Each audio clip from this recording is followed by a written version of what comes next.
Ito yung una kong tanong sa atin. When was the last time you shared your faith sa iba?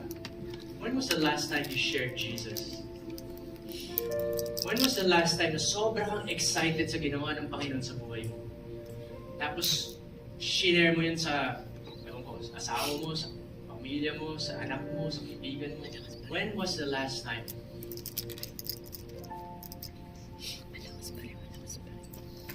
You know, kung 1950 pa yung huli yung pag-share,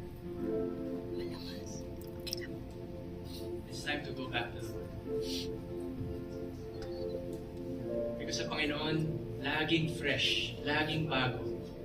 We don't just rely sa ginawa sa atin ng Lord 30 years ago, 20 years ago, 10 years ago, 1 year ago.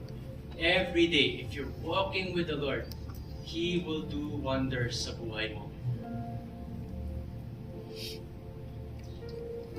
So if you're here, isa kang tagasunod ni Kristo, and ramdam mo lang na parang malamig na. Or parang may something, hindi mo maintindihan eh. Parang matigas, wala kang desire siguro to share. Or worse, ayaw mong i-share.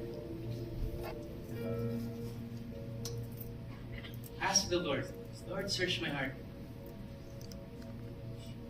Ano yung hadlang? What is it? Ano yun na nagpapatigas ng puso ko? Ano yun na nagpapalamig ng puso ko? Ano yun na nagpapaliit ng puso ko? Ano yun na nagpapaitim ng puso ko? Kung ano man yun, alam naman ng Lord yun eh. Come to Him and say, Lord, patawarin niyo ako. Lord, I want a new heart. I want you to revive me. I want that spark. I want that fire. Gusto ko'y lumilihap ako. Gusto ko gamitin niyo ako.